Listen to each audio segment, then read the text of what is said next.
ഒരു ജോലി കിട്ടാൻ വേണ്ടി മിക്ക ഇൻ്റർവ്യൂ നമ്മൾ അറ്റൻഡ് ചെയ്യും. എന്നാൽ അറ്റൻഡ് ചെയ്യുന്ന ഭൂരിഭാഗം ഇൻ്റർവ്യൂവിലും നമ്മൾ മിക്ക ആളുകളും തോൽക്കും.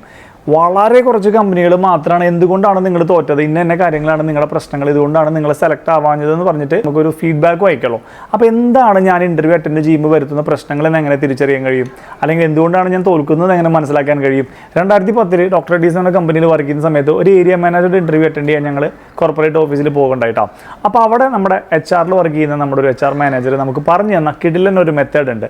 അതായത് ഇൻ്റർവ്യൂ അറ്റൻഡ് ചെയ്യുന്നതിന് മുൻപ് ഈ ഒരു മെത്തേഡ് പ്രാക്ടീസ് ചെയ്തിട്ട് നിങ്ങൾ ഇൻ്റർവ്യൂവിന് പോവുകയാണെന്നുണ്ടെങ്കിൽ നിങ്ങളിൽ 90% ആളുകൾക്കും ഒരു ഇൻ്റർവ്യൂവിൽ നല്ല രീതിയിൽ പെർഫോം ചെയ്യാനും ആ ഇൻ്റർവ്യൂ പാസ്സാകാനും നിങ്ങൾക്ക് ഒരു മൾട്ടിനാഷണൽ കമ്പനിയിൽ നിങ്ങൾ ഉദ്ദേശിച്ച് ആഗ്രഹിച്ചൊരു നല്ലൊരു ജോലി കിട്ടാനും സാധ്യതയുണ്ട് കേട്ടോ. അപ്പോൾ എന്താണ് ആ മെത്തേഡ്, എങ്ങനെയാണ് പ്രാക്ടീസ് ചെയ്യേണ്ടത്, എത്ര കാലമാണ് പ്രാക്ടീസ് ചെയ്യേണ്ടത്, എന്തൊക്കെയാണ് അതിൻ്റെ ബെനിഫിറ്റ്സ് എന്നുള്ള കാര്യങ്ങൾ അറിയണമെന്നുണ്ടെങ്കിൽ ഈ വീഡിയോ തുടർന്ന് കാണുക. എൻ്റെ പേര് Shiju Thomas, welcome to the show. ആദ്യമായിട്ട് ചാനൽ കാണുന്ന ആളുകളാണെന്നുണ്ടെങ്കിൽ നമ്മൾ ഇത്തരത്തിലുള്ള വീഡിയോകളാണ് ചെയ്യുന്നത്. കണ്ടു നോക്കിയിട്ട് നിങ്ങൾക്ക് ഇഷ്ടപ്പെടുകയാണെന്നുണ്ടെങ്കിൽ നിങ്ങളുടെ അഭിപ്രായങ്ങൾ അറിയിക്കാൻ മറക്കരുത്. ഈ ഒരു മെത്തേഡ് പ്രാക്ടീസ് ചെയ്യണമെന്നുണ്ടെങ്കിൽ നമുക്ക് ആവശ്യമുള്ള കുറച്ച് കാര്യങ്ങളുണ്ട്. ഒന്ന്, നമുക്കൊരു മൊബൈൽ ഫോൺ വേണം, ഒരു നോട്ട്ബുക്ക് വേണം, ഒരു പേന വേണം, പിന്നെ സ്വസ്ഥമായിട്ട് ഇരുന്ന് പ്രാക്ടീസ് ചെയ്യാൻ പറ്റുന്ന ഒരു റൂമോ ഒരു സ്ഥലമോ. ഇത് 3 പാർട്ടായിട്ടാണ് വരുന്നത്. പാർട്ട് 1 നമ്മൾ ചെയ്യാൻ പോകുന്നത് ഇൻ്റർവ്യൂവിന് ചോദിക്കാൻ സാധ്യതയുള്ള 10 ക്വസ്റ്റ്യനുകൾ നമ്മൾ ഈ ഒരു ബുക്കിൽ എഴുതാൻ പോവുകയാണ്. 10 ചോദ്യങ്ങൾ ഏതാണെന്ന് അറിയാത്ത ആളുകളാണെന്നുണ്ടെങ്കിൽ ഞാനിവിടെ സ്ക്രീനിലിപ്പോൾ കാണിക്കാം ഈ 10 ചോദ്യങ്ങൾ. ഈ ചോദ്യങ്ങൾ നിങ്ങൾ നിങ്ങളുടെ നോട്ട്ബുക്കിൽ എഴുതി വയ്ക്കുക. അതിനുശേഷം നമ്മൾ ചെയ്യേണ്ടത്, നിങ്ങൾ ഏത് കമ്പനിയിലാണോ അപ്ലൈ ചെയ്തിട്ടുള്ളത്, അല്ലെങ്കിൽ ഏത് പ്രൊഫഷനാണോ ഏത് ജോലിക്കാണോ നിങ്ങൾ അപ്ലൈ ചെയ്തിട്ടുള്ളത്, ആ കമ്പനിയുമായി ബന്ധപ്പെട്ട കുറച്ച് ബേസിക് ആയിട്ടുള്ള ഇൻഫർമേഷൻസ്, നിങ്ങൾ എന്തുകൊണ്ടാണ് ഈ കമ്പനിയിൽ വർക്ക് ചെയ്യാൻ ആഗ്രഹിക്കുന്നതെന്ന് ചോദിക്കുമ്പോൾ നമ്മൾ ആ കമ്പനിയെ കുറിച്ച് അറിഞ്ഞാൽ മാത്രമേ എന്തുകൊണ്ട് നമ്മളവിടെ വർക്ക് ചെയ്യണം, അല്ലെങ്കിൽ എന്തുകൊണ്ടാണ് നമ്മളവിടെ വർക്ക് ചെയ്യാൻ ആഗ്രഹിക്കുന്നതെന്ന് നമുക്ക് പറയാനായിട്ട് സാധിക്കുള്ളൂ. ആ കമ്പനിയെ കുറിച്ചും അല്ലെങ്കിൽ ആ ജോലിനെ കുറിച്ചുള്ള വിശദ വിവരങ്ങൾ നിങ്ങൾ അന്വേഷിച്ചറിയണം. ഗൂഗിളിലോ നിങ്ങളുടെ പ്രൊഫൈലിലോ അല്ലെങ്കിൽ സുഹൃത്തുക്കളോടോ അവിടെ ജോലി ചെയ്യുന്ന ആളുകളോട് ചോദിച്ചിട്ട് നിങ്ങൾക്ക് വേണ്ട ഇൻഫർമേഷൻസ് മുഴുവൻ നിങ്ങൾ കളക്ട് ആക്കി എടുക്കണം. നിങ്ങൾ അപ്ലൈ ചെയ്ത ജോലിയെ പറ്റിയിട്ടുള്ള ഇൻഫർമേഷൻസ് കളക്ട് ആക്കി എടുക്കണം. എന്താണ് നിങ്ങളുടെ റെസ്പോൺസിബിലിറ്റി, നിങ്ങൾ എന്താണ് ചെയ്യേണ്ടത്, നിങ്ങളിൽ നിന്ന് അവരെന്താണ് എക്സ്പെക്ട് ചെയ്യേണ്ടത്, നിങ്ങൾ എടുക്കുന്നതുകൊണ്ട് ആ കമ്പനിക്ക് എന്തൊക്കെ ഗുണങ്ങളാണ് ഉള്ളതെന്നുള്ള ഫുൾ കാര്യങ്ങൾ നിങ്ങൾ പ്രിപ്പയർ ചെയ്യണം. ഒന്നാമത്തെ സ്റ്റേജ് ഇവിടെ കഴിഞ്ഞു, ക്ലിയർ ആയല്ലോ. രണ്ടാമത്തെ സ്റ്റേജ് എന്താണ് വരുന്നത്? രണ്ടാമത്തെ സ്റ്റേജിലാണ് നമ്മൾ ഈ ഒരു ക്വസ്റ്റ്യനുകളെല്ലാം നമ്മൾ ഒരു ഇന്റർവ്യൂ അറ്റൻഡ് ചെയ്യുന്ന അതേ ഫീലോട് കൂടിയിട്ട് നമ്മളോട് തന്നെ ചോദിക്കാൻ പോവാം. ഈ ഒരു രണ്ടാമത്തെ സ്റ്റേജ് തുടങ്ങുന്നതിന് മുൻപ് നമ്മൾ ശ്രദ്ധിക്കേണ്ട കുറച്ച് കാര്യങ്ങൾ ഞാൻ പറഞ്ഞുതരാം. ഒന്ന്, നമ്മൾ നേരത്തെ പറഞ്ഞ പോലെ കംഫർട്ടബിൾ ആയിട്ട് നിങ്ങൾ ഒറ്റയ്ക്ക് സ്വസ്ഥമായിട്ട് വേറെ ശല്യങ്ങളോ ഡിസ്റ്റർബൻസോ ഒന്നും ഇല്ലാത്ത, വേറെ ഒച്ചയും ബഹളമൊന്നും ഇല്ലാത്ത സ്വസ്ഥമായിട്ടുള്ളൊരു മുറി അല്ലെങ്കിൽ ഒരു സ്ഥലം നിങ്ങൾക്ക് ഉണ്ടാവണം. ഇപ്പം നിങ്ങൾ വീട്ടിലാണ് ചെയ്യുന്നതെന്നുണ്ടെങ്കിൽ നിങ്ങൾ വീട്ടുകാരുടെ അടുത്ത് പറയണം, എനിക്കൊരു ഓൺലൈൻ ഇന്റർവ്യൂ അറ്റൻഡ് ചെയ്യാനുണ്ട്, അല്ലെങ്കിൽ നിങ്ങൾ പറഞ്ഞാൽ ഞാനൊരു ഇന്റർവ്യൂ അറ്റൻഡ് ചെയ്യുന്നതിന് വേണ്ടിയിട്ട് പ്രാക്ടീസ് ചെയ്യാൻ പോവാണ്, കുറച്ച് നേരത്തേക്ക് ഒരു അരമണിക്കൂർ നേരത്തേക്ക് അല്ലെങ്കിൽ 1 മണിക്കൂർ നേരത്തേക്ക് എന്നെ ശല്യപ്പെടുത്തരുത് എന്ന് പറയണം. അതുപോലെ തന്നെ നിങ്ങളുടെ മൊബൈൽ ഫോൺ ഫ്ലൈറ്റ് മോഡിൽ ഇട്ട് വെക്കണം, അല്ലെങ്കിൽ ഇന്റർനെറ്റ് കണക്ഷൻ ഉണ്ടെങ്കിൽ അത് ഓഫ് ചെയ്ത് വെക്കണം. കാരണം നിങ്ങൾ ഇന്റർവ്യൂ അറ്റൻഡ് ചെയ്യുന്ന സമയത്ത് നിങ്ങൾക്ക് വേറെ കോൾ വരാനോ മെസ്സേജ് വരാനോ ഡിസ്റ്റർബൻസ് വരാനോ പാടില്ലാത്തതുപോലെ തന്നെ നിങ്ങളിത് പ്രാക്ടീസ് ചെയ്യുന്ന സമയത്തും നിങ്ങൾ അത്തരത്തിൽ ഫ്രീ ആയിട്ടിരിക്കണം. ഇനി അഡ്വാൻറ്റേജ് ആയിട്ട് നിങ്ങൾ ഭയങ്കര പ്രൊഫഷണലി അപ്രോച്ച് ചെയ്യാനാണ് ഉദ്ദേശിക്കുന്നുണ്ടെങ്കിൽ നിങ്ങൾ ആ ഒരു ഇന്റർവ്യൂ അറ്റൻഡ് ചെയ്യാൻ പോകുമ്പോൾ ഏത് തരത്തിലുള്ള ഡ്രസ്സാണ് ധരിക്കാൻ നിങ്ങൾ ആഗ്രഹിക്കുന്നുണ്ടെങ്കിൽ അതുപോലുള്ള ഡ്രസ്സ്, സിമിലർ ആയിട്ടുള്ള ഡ്രസ്സ് ധരിച്ച് ഈ മെത്തേഡ് പ്രാക്ടീസ് ചെയ്യുന്നത് വളരെ കംഫർട്ടബിൾ ആയിരിക്കും. കാരണം എന്താ വെച്ച് കഴിഞ്ഞാൽ ഇപ്പോൾ ഫോർ ആണുങ്ങൾ കാണുന്നുണ്ടെങ്കിൽ, നമ്മൾ ആദ്യമായിട്ട് ടൈ കെട്ടുന്ന ആളുകളാണെന്നുണ്ടെങ്കിൽ നമ്മൾ ചിലപ്പോൾ ടൈ കെട്ടി ഇന്റർവ്യൂവിന് പോയിരിക്കുന്ന സമയത്താവും ടൈറ്റ് ആവുന്നുണ്ടാവും, നമ്മൾ കംഫർട്ടബിൾ ആവില്ല. അപ്പോൾ നമ്മൾ ഇന്റർവ്യൂ അറ്റൻഡ് ചെയ്യുന്നതിനിടയിൽ മുഴുവൻ നമ്മുടെ ശ്രദ്ധ മുഴുവൻ ഈ ടൈ കറക്റ്റ് ആക്കുന്ന കാര്യത്തിലായിരിക്കാം.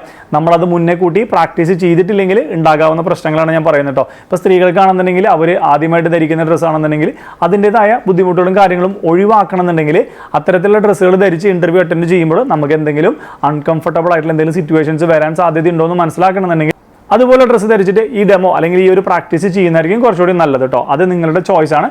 നിങ്ങൾ എത്രയും സീരിയസ് ആയിട്ടാണ് ആ ജോലിയെ കാണുന്നത് എന്നനുസരിച്ച് നിങ്ങൾക്ക് എങ്ങനെ വേണമെങ്കിൽ ഡിസൈഡ് ചെയ്യാം. ആ ഒരു സ്റ്റേജ് എങ്ങനെ പ്രാക്ടീസ് ചെയ്യാമെന്ന് പറയുന്നതിന് മുൻപ് ഞാനൊരു കിഡിലിൻ്റെ ഒരു ആപ്ലിക്കേഷൻ പരിചയപ്പെടുത്തി തരാം. നിങ്ങൾ ജോലി അന്വേഷിക്കുന്ന ആൾക്കാരായിക്കോട്ടെ, സ്പോക്കൺ ഇംഗ്ലീഷ് അല്ലെങ്കിൽ നിങ്ങളുടെ കമ്മ്യൂണിക്കേഷൻ കാര്യങ്ങളൊക്കെ ഇമ്പ്രൂവ് ആക്കണമെന്ന് ആഗ്രഹിക്കുന്ന ആളുകളാണെന്നുണ്ടെങ്കിൽ സ്പാർക്കി എന്ന് പറഞ്ഞിട്ട് ഒരു AI ജനറേറ്റർ ആയിട്ടുള്ള ഒരു ആപ്ലിക്കേഷൻ ഉണ്ട്. ആൻഡ്രോയിഡിൻ്റെ സ്റ്റോറിൽ അവൈലബിൾ ആണ്. നിങ്ങൾക്ക് താല്പര്യമുള്ള ആളുകളാണെന്നുണ്ടെങ്കിൽ ഡൗൺലോഡ് ചെയ്യാനുള്ള ലിങ്ക് ഞാൻ ഡിസ്ക്രിപ്ഷനിൽ കൊടുത്തിട്ടുണ്ട്. ഡൗൺലോഡ് ചെയ്ത് നോക്കുക.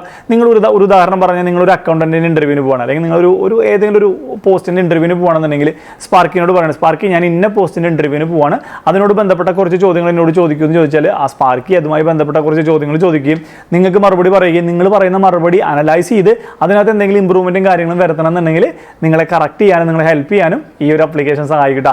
അവരുടെ ഒരു ഡെമോ വീഡിയോ നിങ്ങൾ കണ്ടു. What's your dream job, Leo? My dream job is accounts receivable in healthcare industry. That's a well-structured response, Leo. You're aiming high. What interests you about accounts receivable in the healthcare industry? because accounts receivable job role, main job role is speaking English. അപ്പോൾ പറഞ്ഞതുപോലെ try ചെയ്യണമെന്ന് ആഗ്രഹമുള്ള ആളുകളാണെന്നുണ്ടെങ്കിൽ download ചെയ്യാനുള്ള link ഞാൻ ഡിസ്ക്രിപ്ഷനിൽ കൊടുത്തിട്ടുണ്ട്. Try ചെയ്ത് നോക്കിയിട്ട് സ്പാർക്കിനെ പറ്റിയുള്ള അഭിപ്രായങ്ങൾ അറിയിക്കാൻ മറക്കരുത്. അപ്പോൾ ബാക്ക് ടു ദ ടോപ്പിക് വരികയാണെന്നുണ്ടെങ്കിൽ നമ്മൾ എങ്ങനെ ഈ മെത്തേഡ് പ്രാക്ടീസ് ചെയ്യണം? നമ്മൾ നേരത്തെ ബുക്കിൽ ചോദ്യങ്ങളെല്ലാം എഴുതി വെച്ചിട്ടുണ്ടല്ലോ. ഇനി നമ്മൾ ചെയ്യേണ്ടത് നമ്മൾ നേരത്തെ പറഞ്ഞ പോലെ നമ്മുടെ ക്യാമറ ഓൺ ചെയ്യുന്നു, വീഡിയോ മോഡ് ഓൺ ചെയ്യുന്നു. വീഡിയോ ഷൂട്ടിംഗ് ആരംഭിച്ചതിന് ശേഷം നമ്മൾ സ്വസ്ഥമായിട്ട് ഒരു ഇന്റർവ്യൂവിന് എങ്ങനെയാണ് ഒരു കസേരയിൽ ഇരിക്കുന്നത് അതുപോലെ തന്നെ നമ്മൾ സ്വസ്ഥമായിട്ട് ഒരു ഇന്റർവ്യൂ എടുക്കുകയാണ് എന്ന തരത്തിൽ നമ്മൾ ആ ക്യാമറയുടെ മുൻപിൽ റെഡി ആയിട്ട് ഇരിക്കുകയാണ്. അപ്പോൾ 1 by 1 ആയിട്ട് ചോദ്യങ്ങൾ നമ്മൾ തന്നെ വായിക്കുന്നു. Tell me about your self എന്നുള്ള ചോദ്യം ആദ്യം വായിക്കുകയും നമ്മൾക്കൊരു ഇന്റർവ്യൂവിലാണ് ആ ചോദ്യം വന്നതെന്നുണ്ടെങ്കിൽ നമ്മൾ എത്തരത്തിൽ മറുപടി പറയുന്ന രീതിയിൽ നമ്മൾ ഈ 10 ചോദ്യങ്ങൾക്കും അല്ലെങ്കിൽ അതിൽ കൂടുതൽ ചോദ്യങ്ങളുണ്ടെങ്കിൽ ആ ചോദ്യങ്ങൾക്ക് മുഴുവൻ നിങ്ങൾ ഇംഗ്ലീഷിലാണെങ്കിൽ ഇംഗ്ലീഷിൽ, മലയാളത്തിലാണെങ്കിൽ മലയാളത്തിൽ നിങ്ങൾ മറുപടി എങ്ങനെയാണോ ഇന്റർവ്യൂ അറ്റൻഡ് ചെയ്യുന്നത് സീരിയസ്നെസ്സോട് കൂടിയിട്ട് നിങ്ങൾ അതിൻ്റെ മറുപടിയും കാര്യങ്ങളൊക്കെ നിങ്ങൾ ഷൂട്ട് ചെയ്യുന്നു കേട്ടോ. അങ്ങനെ എല്ലാ ചോദ്യങ്ങൾക്കുള്ള മറുപടികളും നമ്മൾ ഷൂട്ട് ചെയ്ത് കഴിഞ്ഞു. ഇപ്പോൾ രണ്ടാമത്തെ സ്റ്റേജ് ഇവിടെ കഴിഞ്ഞു. നമ്മൾ ഇനിയാണ് ഇതിൻ്റെ ഏറ്റവും ഇമ്പോർട്ടൻ്റ് ആയിട്ടുള്ള കാര്യങ്ങൾ ചെയ്യാൻ പോകുന്നുണ്ട്. ഫസ്റ്റ് നമ്മൾ എന്ത് ചെയ്യണം? നമ്മൾ ആ ഷൂട്ട് ചെയ്ത വീഡിയോ ഉണ്ടല്ലോ, എല്ലാ ചോദ്യങ്ങളുടെ ഉത്തരങ്ങൾ പറഞ്ഞിട്ടുള്ള വീഡിയോ നമ്മൾ ഓപ്ഷൻ നമ്പർ 1 ആയിട്ട് നമ്മൾ അത് പ്ലേ ചെയ്യുന്നു. പ്ലേ ചെയ്യുമ്പോൾ നിങ്ങൾ ശ്രദ്ധിക്കേണ്ട കാര്യം അതിൻ്റെ വോളിയം കംപ്ലീറ്റ് 0 ആക്കിയിട്ട് വേണം നമ്മൾ ആ വീഡിയോ പ്ലേ ചെയ്യുന്നത്. അതായത് നമ്മൾ എന്താണോ പറഞ്ഞത് എന്നുള്ളത് നമ്മളിവിടെ കേൾക്കാൻ ഉദ്ദേശിക്കുന്നത്. നമ്മൾ ആ ഒരു വീഡിയോ കാണുക മാത്രമാണ് ചെയ്യുന്നത്. അല്ലെങ്കിൽ എന്തിനാണ് സൗണ്ട് മുഴുവൻ കുറച്ചിട്ട് കാണുന്നതെന്ന് ചോദിച്ചു കഴിഞ്ഞാൽ നിങ്ങൾക്ക് ഇപ്പോൾ മനസ്സിലാകും നിങ്ങൾ ഇന്റർവ്യൂ അറ്റൻഡ് ചെയ്യുന്ന സമയത്ത് നിങ്ങളൊരു ബോഡി ലാംഗ്വേജ് എങ്ങനെയാണ്, നിങ്ങൾ കൊണ്ടുപോയിട്ടുള്ള ഫയൽ നിങ്ങൾ എന്താണ് ചെയ്യുന്നത്, ടേബിളിൽ വെക്കുകയാണോ അതുപോലെ അത് വെച്ചിട്ട് എന്തെങ്കിലും ചെയ്യുന്നുണ്ടോ, നിങ്ങളുടെ കയ്യിലുള്ള പാൻ കൊണ്ട് നിങ്ങൾ എന്തെങ്കിലും ചെയ്യുന്നുണ്ടോ, നിങ്ങൾ സ്ട്രെയിറ്റ് ആയിട്ട് ഇരിക്കുന്നതിന് പകരം 1-2 ചോദ്യം കഴിഞ്ഞപ്പോഴത്തേക്ക് നിങ്ങൾ വീട്ടിലിരിക്കുന്ന രീതിയിൽ മാറിയിട്ടുണ്ടോ, അല്ലെങ്കിൽ നിങ്ങൾ ടെൻസ്ഡ് ആണോ, നിങ്ങൾ തല സ്ക്രാച്ച് ആക്കുന്നുണ്ടോ, അല്ലെങ്കിൽ മുകളിലോട്ടോ സൈഡിലോട്ടോ അപ്പുറത്തോട്ടോ എവിടേക്കെങ്കിലും നോക്കുന്നുണ്ടോ, അല്ലെങ്കിൽ ഏതെങ്കിലും ടഫായിട്ടുള്ള ക്വസ്റ്റ്യൻ വരും, അല്ലെങ്കിൽ ചില വാക്കുകൾ പറയാൻ കിട്ടാതെ വരുമ്പോൾ നിങ്ങളുടെ മുഖത്തെ എക്സ്പ്രഷനുകൾ മാറുന്നുണ്ടോ, കോൺഫിഡൻസ് ഇല്ലാത്ത രീതിയിലാണോ ഇരിക്കുന്നത്, നിങ്ങൾ ഒരു ബോഡി ലാംഗ്വേജ് നിങ്ങളെ പുറത്തുനിന്ന് ഒരാൾ നിങ്ങൾ എന്താണ് പറയുന്നതെന്ന് കേൾക്കാതെ അകലിൽ നിന്നൊരാൾ കണ്ടു കഴിഞ്ഞാൽ നിങ്ങളുടെ ഒരു ബോഡി ലാംഗ്വേജ് എങ്ങനെയാണ് റീഡ് ചെയ്യുക എന്ന് മനസ്സിലാക്കാനായിട്ട് നിങ്ങൾക്ക് ഈ വീഡിയോൻ്റെ സൗണ്ട് മുഴുവൻ കുറച്ച് വെച്ചിട്ട് ആ വീഡിയോ മാത്രം പ്ലേ ചെയ്ത് കാണാം. അപ്പോൾ അതിനകത്ത് നിങ്ങൾക്ക് മനസ്സിലാക്കുന്ന പോയിന്റുകൾ നിങ്ങൾ എന്ത് ചെയ്യണം? നിങ്ങൾ നേരത്തെ എടുത്തു വെച്ചാൽ അതേ ബുക്കിൽ തന്നെ നമ്മൾ നോട്ട് ചെയ്ത് വെക്കുന്നു. ഇനി രണ്ടാമത്തെ മെത്തേഡ് നമ്മൾ എന്ത് ചെയ്യണം? ഇതേ വീഡിയോ നമ്മൾ വീണ്ടും പ്ലേ ചെയ്യുന്നു. ഇവിടെ ഒരു വ്യത്യാസമുണ്ട്. നമ്മൾ പ്ലേ ചെയ്യുമ്പോൾ ഫുൾ സൗണ്ടിൽ വെച്ചിട്ട് പ്ലേ ചെയ്യുകയും നമ്മൾ മൊബൈൽ ഫോൺ ഇത്തരത്തിൽ കമത്തി വെക്കുകയും ചെയ്യുകയാണ് ചെയ്യുന്നത്. അതായത് നമ്മൾ പ്ലേ ചെയ്യുന്ന വീഡിയോ കാണുന്നില്ല, നമ്മൾ കേൾക്കുക മാത്രമാണ് ചെയ്യുന്നത്. എന്തിനാണ് ഈ ഒരു മെത്തേഡ് എന്ന് ചോദിച്ചു കഴിഞ്ഞാൽ നമ്മൾ സംസാരിക്കുമ്പോൾ നമ്മുടെ സൗണ്ട് പതറുന്നുണ്ടോ, അല്ലെങ്കിൽ ഒരു കോൺഫിഡൻസ് ഇല്ലാത്ത രീതിയിലാണോ ഞാൻ സംസാരിക്കുന്നത്, അല്ലെങ്കിൽ വിക്കിയാണോ ഞാൻ സംസാരിക്കുന്നത്, കേൾക്കുന്ന ആളുകൾക്ക് ഇത് എത്രത്തോളം മനസ്സിലാകുന്നുണ്ട്, അല്ലെങ്കിൽ ഞാൻ സംസാരിക്കുന്ന രീതി കേട്ടാൽ ഇവൻ ഓക്കെ ആണെന്ന് തോന്നുന്നു, അല്ലെങ്കിൽ ഇവൻ തീരെ പോരാന്ന് തോന്നുന്നു. നമ്മുടെ ഒരു വോയിസ് മോഡുലേഷനും കാര്യങ്ങളും എങ്ങനെയുണ്ട്, ഓരോ ചോദ്യങ്ങൾക്കും നമ്മൾ ഉത്തരം അറിയുന്നതിനും ഉത്തരം അറിയാത്ത ചോദ്യങ്ങൾക്കും നമ്മൾ എത്തരത്തിലുള്ളൊരു വോയിസ് മോഡുലേഷനിലാണ് കാര്യങ്ങൾ സംസാരിക്കുന്നത് മനസ്സിലാക്കാനും അനലൈസ് ചെയ്യാനുമാണ് നമ്മളിപ്പോൾ ഓഡിയോ മാത്രമായിട്ട് കേൾക്കുന്നത് കേട്ടോ. ഇനി മൂന്നാമത്തെ പോയിന്റ് ആണ് നമ്മൾ ഒരു പ്ലേ സ്റ്റോറിലോ ആപ്പ് സ്റ്റോറിലോ പോയി കഴിഞ്ഞാൽ CapCut പോലുള്ള ആപ്ലിക്കേഷനുകൾ ഒരുപാട് നിങ്ങൾക്ക് ലഭിക്കും. ഇപ്പോൾ CapCut ആണ് ഞാൻ ഉപയോഗിക്കുന്നതുകൊണ്ട് ഞാൻ ആ ഒരു ആപ്പിൻ്റെ പേര് പറഞ്ഞു എന്ന് മാത്രം. നിങ്ങൾ ചെയ്യേണ്ടത്, നിങ്ങൾ ഇംഗ്ലീഷിലാണ് പൊതുവെ എല്ലാ ഇന്റർവ്യൂ അറ്റൻഡ് ചെയ്യുന്നുണ്ടാവും അല്ലേ? അപ്പോൾ നിങ്ങൾ ഷൂട്ട് ചെയ്ത ഈ വീഡിയോ നിങ്ങൾ എന്ത് ചെയ്യണം? CapCutലേക്ക് അപ്ലോഡ് ചെയ്യുകയും അതിന് ക്യാപ്ഷൻ ജനറേഷൻ എന്ന് പറഞ്ഞൊരു ഓപ്ഷൻ ഉണ്ട്. അതായത് നിങ്ങൾ ഇംഗ്ലീഷിൽ സംസാരിച്ച കാര്യങ്ങളുടെ ക്യാപ്ഷനുകൾ അത് കേട്ട് ഓട്ടോമാറ്റിക്കായിട്ട് സബ് ടൈറ്റിൽ പോലെ എഴുതി കാണിക്കുന്ന ഒരു ഓപ്ഷനാണ് ക്യാപ്ഷൻ എന്ന് പറയുന്നത്. അപ്പോൾ ഈ ഒരു മെത്തേഡ് ഓൺ ആക്കി കഴിഞ്ഞാൽ നിങ്ങൾ പറയുന്ന എല്ലാ കാര്യങ്ങളും ഇംഗ്ലീഷിൽ അടിയിൽ എഴുതി കാണിക്കും. അപ്പോൾ ക്യാപ്ഷൻ കംപ്ലീറ്റ് ജനറേറ്റ് ആയി കഴിഞ്ഞാൽ നിങ്ങൾ എന്ത് ചെയ്യണം?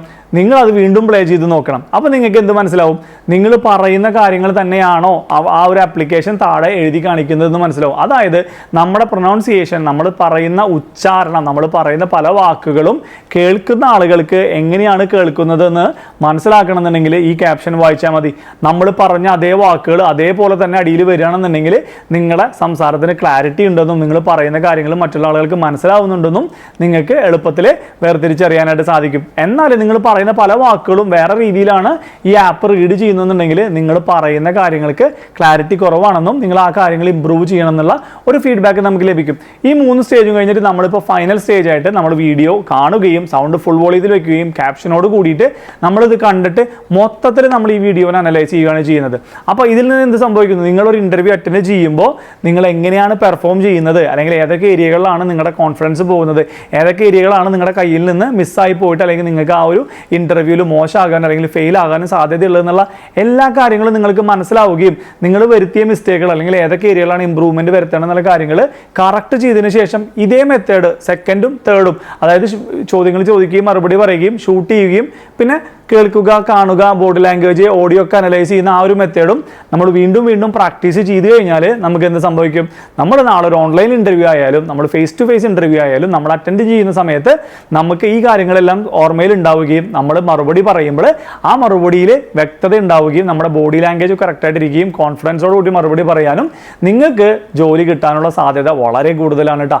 ഈ ഒരു മെത്തേഡ് നിങ്ങൾ എന്തായാലും ട്രൈ ചെയ്ത് നോക്കണം. നിങ്ങൾക്ക് തീർച്ചയായിട്ടും നിങ്ങളൊരു ജോലി അന്വേഷിക്കുന്ന ആളുകളാണ് അല്ലെങ്കിൽ നിങ്ങളുടെ കമ്പനിയിൽ പ്രൊമോഷന് കിട്ടാൻ പോകുന്ന ആളുകളാണെന്നുണ്ടെങ്കിൽ നിങ്ങൾക്ക് തീർച്ചയായിട്ടും യൂസ്ഫുൾ ആയിരിക്കും ഈ ഒരു മെത്തേഡ് കേട്ടോ. അപ്പോൾ ഇന്നത്തെ വീഡിയോയിൽ ഈ ഒരു മെത്തേഡിൽ നിങ്ങൾക്ക് എന്തെങ്കിലും ഉപകാരപ്രദമായിട്ടുള്ളത് കിട്ടിയെന്ന് തോന്നുകയാണെന്നുണ്ടെങ്കിൽ നിങ്ങളുടെ അഭിപ്രായങ്ങൾ കമന്റിൽ അറിയിക്കാൻ മറക്കരുത്. ഇന്റർവ്യൂവിന് പോകുമ്പോൾ ചോദിക്കാവുന്ന കോമൺ ആയിട്ടുള്ള ചോദ്യങ്ങൾക്ക് എത്തരത്തിലുള്ള മറുപടി പറയണം എന്ന് ആഗ്രഹിക്കുന്ന ആളുകളാണെന്നുണ്ടെങ്കിൽ അതിലുള്ള ഒരു ഇന്റർവ്യൂ സീരീസ് നമ്മൾ ചെയ്യുന്നുണ്ട്. നമ്മുടെ പ്ലേലിസ്റ്റിന്റെ ലിങ്ക് ഞാൻ ഡിസ്ക്രിപ്ഷനിൽ കൊടുത്തിട്ടുണ്ടാവും. കയറി നോക്കുക. ഒരുപാട് സാമ്പിൾ ക്വസ്റ്റ്യനുകളും അതിനുള്ള മറുപടികൾ എങ്ങനെ പറയണം എന്നൊക്കെയുള്ള കിടിലൻ വീഡിയോകൾ നമ്മൾ ചെയ്തിട്ടുണ്ട് കേട്ടോ. അതുപോലെ തന്നെ നമ്മുടെ ചാനലിലുള്ള മറ്റ് വീഡിയോകൾ കണ്ടു നോക്കിയിട്ട് നിങ്ങളുടെ അഭിപ്രായങ്ങൾ അറിയിക്കുക. അപ്പോൾ കൂടുതൽ വീഡിയോകൾ കാണുന്നതിനായിട്ട് സബ്സ്ക്രൈബ് ചെയ്യാൻ മറക്കരുത്. അടുത്ത വീഡിയോയിൽ കാണാം. Take care. ബൈ.